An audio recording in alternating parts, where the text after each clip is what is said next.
뭐 준 것처럼 봉다리 해가지고 한 사람 앞에 다 지금 주잖아요, 그죠? 자, 선물을 다 안겨가지고 축복 주면서 그들을 집에 보냈어요. 보내고 난 다음에 자기의 집을 축복하기 위해서 이제 다윗이 안으로 들어옵니다. 다윗의 모습 가운데서 변화된 모습을 봐야 됩니다. 그 이전에는 두려웠어요. 그냥 자기 열심으로만 섬긴 거죠. 어떤 상황이 벌어졌어요. 마음에 낙심이 생겼어요. 다시는 내가 하나님 예배하는 거 봐라 라고 하지 않고, 말씀 가운데 내가 뭘 잘못했지? 어디서부터 이것이 일이 이렇게 됐지? 하는 가운데서 하나님 앞에 꿇어 엎드러진 거죠. 말씀으로 깨우쳐진 거죠. 회개한 거죠. 다시 일어났더니 그 이전보다도 훨씬 더 기뻐하는 마음으로 하나님 앞에 예배로 나왔습니다.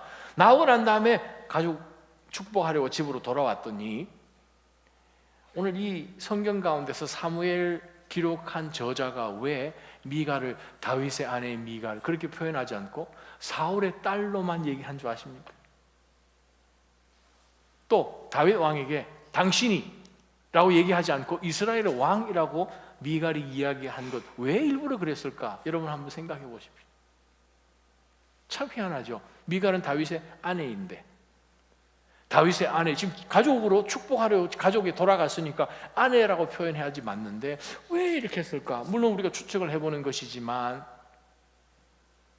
미갈 가운데 남아있는 것이 무엇입니까? 사울로부터 배운 거죠. 사울은 예배랑 상관이 없어요. 상관이 없는 삶이었습니다.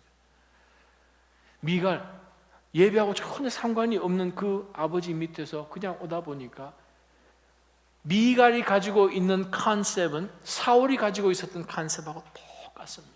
사무엘상 12장, 13장, 14장 쭉 나오는 내용들이죠. 사울이 어디에 움직이는 사람입니까? 사람의 말에 움직이는 사람이에요. 사람의 관심에 움직이는 사람이에요. 하나님 앞에서 드려지는 예배, 번제에 자기가 하려고 했던, 그러다가 사무엘 앞에 꾸지람 듣고 하는 가운데서 사무엘이야, 사람들 보고 있는데 좀 제 체면 좀 살려주십시오 하면서 나아갔던 사람이 사울입니다. 예배요? 상관없어요. 가장 중요한 것은 사람들이 나를 어떻게 인정해주고, 사람들이 나를 왕으로 인정하고, 사람들 앞에서 내가 체면을 구기지 않는가, 그게 사울에게는 가장 중요한 것이었고, 그러다 보니 미갈도, 이스라엘의 왕이 하필이면 그게 무엇입니까?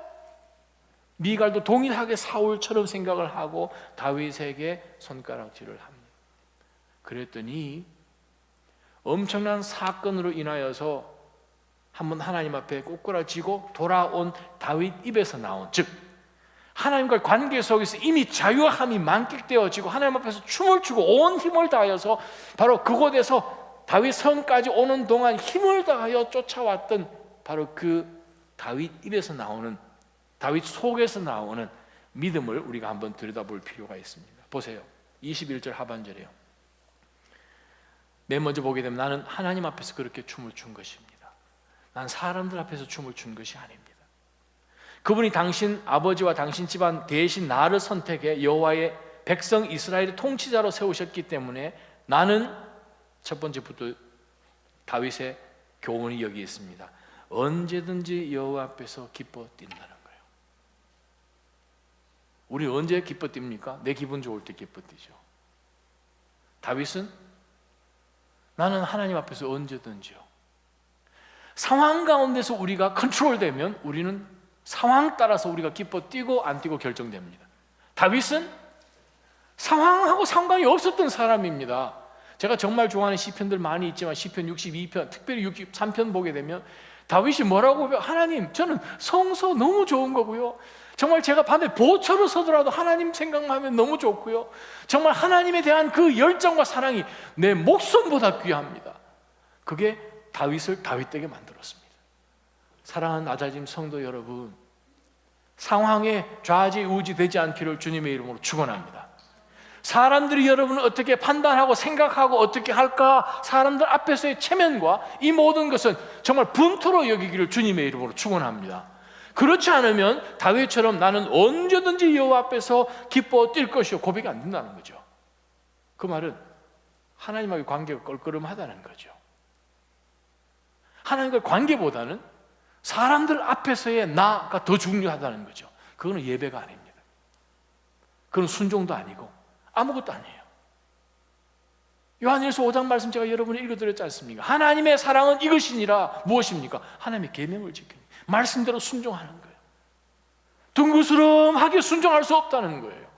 분명하게 하나님 앞에 각을 세워서 하나님 앞에 나가야 됩니다. 철두철미하게 신앙생활 할 때에 그 안에 참 자유함이 있는 거예요. 철두철미하게 하나님 앞에 예배를 드렸더니 다윗 분명히 이야기합니다. 나는 언제든지 하나님 앞에 춤출 수 있다.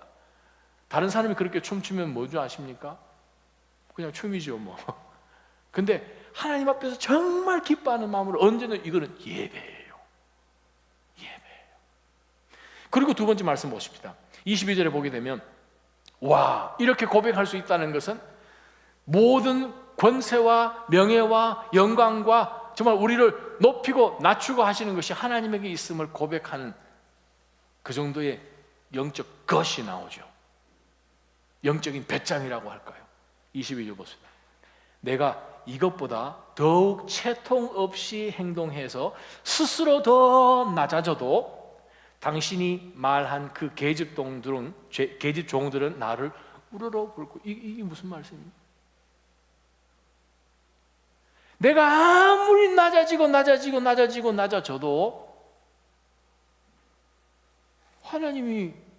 하나님 앞에서 내가 낮아지는 것이고, 내가 조금 더 낮아져야 하나님 조금 더 높여주시는 거니까 하는 가운데서 낮아져도 어차피 뭐 우리를 이렇게 세우시는 이는 하나님이신데 뭐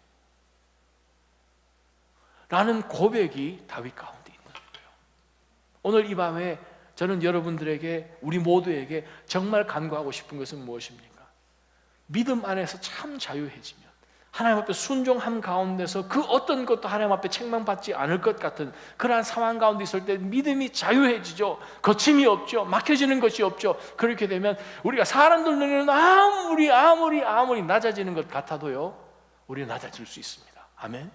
그게 진짜 하나님을 만난 사람이에요. 진짜 인격적으로 예수 그리스도를 만나게 되면 우리는 아무리 채통 없이 행동하는 걸 어떻게 저렇게 하느냐, 낮아져도 하나님께서는 상황 가운데서 저런 계집 종들을 다윗으로 오히려 우리로 보게끔 만들어 주신 이는 하나님이십니다. 예수님은 하나님이시지 않습니까? 하나님이세요. 골로새서 1장. 하나님이 온 우주 만물을 창조하신 그분이 예수 그리스도십니다. 그분이 인간의 몸을 가지고 오셨어요. 십자가 지시기 불과 몇 시간 전에 제자들과 저녁 만찬이 있었습니다. 그 당시 문화에서 종들 가운데서 가장 the least, the little servant가 하는 게스트들의 발을 씻기는 일을 예수님이 하셨잖아요. 얼마나 낮아졌으면 베드로가 무슨 발을 만지십니까? 발을 씻으십니까? 베드로가 마다했잖아요. 너무 놀래서. 예수님이 그렇게 하실 수 있었던 근거는 어디서 나왔지요? 그렇게 예수님이 낮아질 수 있는 그 근거가 어디서 나왔죠? 그러한 자유함이 어디서 나왔죠? 그러한 담력이 어디서 나왔죠? 예수님이 세 가지를 아셨다고 성경은 분명하게 기록하지 않습니까? 아시잖아요. 요한복음 13장 4절이요. 예수님께서는 당신께서 어디서부터 오셨는지 아시고, 성부 하나님께서 모든 권세를 그에게 이양해 주셨다는 것도 아시고, 이제 아버지께로 다시 돌아갈 것을 아셔서 4절 제일 첫 단어에 보게 되면 So he got up, 그렇게 되어 있습니다. 그래서 예수님이 일어나셔서 제자들의 발을 씻기신 거예요. 여러분, 무엇이 여러분을 하여금 틱하게 하십니까? What makes you tick? 무엇이 여러분을 하여금 어떤 상황 가운데 있다가 각성을 하고 새 일을 하고 어떤 행동으로 반응을 보이고 어떻게 움직이십니까? 무엇이? 하나님과의 관계예요. 하나님 안에서의 분명한 여러분의 신앙과 순종으로 보여진 하나님의 확신이요. 그것이 우리 가운데 있으면 우리는 이렇게 살아가다가 방향을 바꾸죠. 하나님이 원하시는 방향을 바꾸죠. 그렇지 않으면 우리는 그냥 일어나는 상황 가운데서 있으면 사람들이 우리를 보고 인정하는 그것이 내 삶 가운데 가장 중요한 우리 인생의 변화가 없습니다. 똑같아요. 어떤 다른 에너지가 있고 다른 운동력이 있어야 방향을 바꾸죠.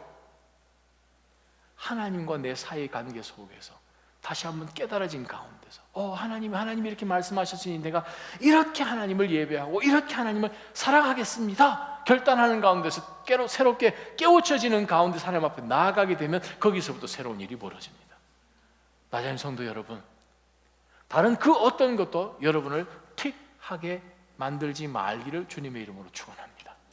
하나님과의 예배요, 여러분과 하나님과의 개개인의 디보션이요, 바로 그것이 분명해지면 그래요, 옆에서 이야기를 하고 미갈이 이야기를 하든 계집종이 웃든 우리는 하나님 앞에서 언제든지 춤을 출 수 있고요, 언제든지 하나님은 개입하셔서 역사하시고요, 여러분의 삶 가운데 더 놀라운 복을 우리 모두에게 주실 것을 주님의 이름으로 축원합니다.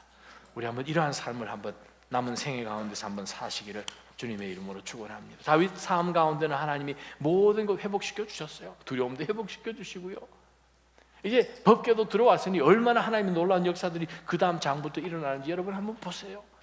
여러분 삶 가운데 하나님의 임재를 받아들이시기를 원합니다. 온전하게 하나님 앞에 받아들이시기를 원합니다. 하나님의 역사하심과 하나님의 말씀을 정말 철두철미하게 다 그대로 받아들여 주시기를 원합니다. 마치 법궤가 시온성으로 들어온 것처럼 우리 이 시간 한번 기도했으면 하나님 앞에 좋겠습니다. 하나님 아버지, 우리 삶 가운데 무엇이 나로 하여금 온 마음을 다하여서 하나님 앞에 춤을 추지 못하게 하는지, 하나님 나로 하여금 하나님 앞에 뭔가 좀 깨르침한 가운데서 하나님 온전히 나아가고 체면을 생각하고 주변 사람들 때문에 나아가지 못하게 되는 것이 무엇인지 우리 한번 하나님 깨닫게 해주시고 다 털어버리게 해주시고 하나님 예배가 예배되게 해주십시오. 알지 못했습니다. 무지해서 그랬습니다. 이제는 다윗이 한 것처럼 숙제를 좀 해서 하나님 앞에 온전한 예배로 그렇게 나아가야겠습니다. 주님이 받으시는 바로 그 예배를 드릴 수 있도록 하나님, 내 자신을 하나님께서 다시 한번 깨우쳐 달라고 한번 기도하며 하나님 앞에 나갑니다. 기도하겠습니다. 걸어가신 하나님 아버지, 오늘 이 말씀 앞에 다시 한번 엎드립니다.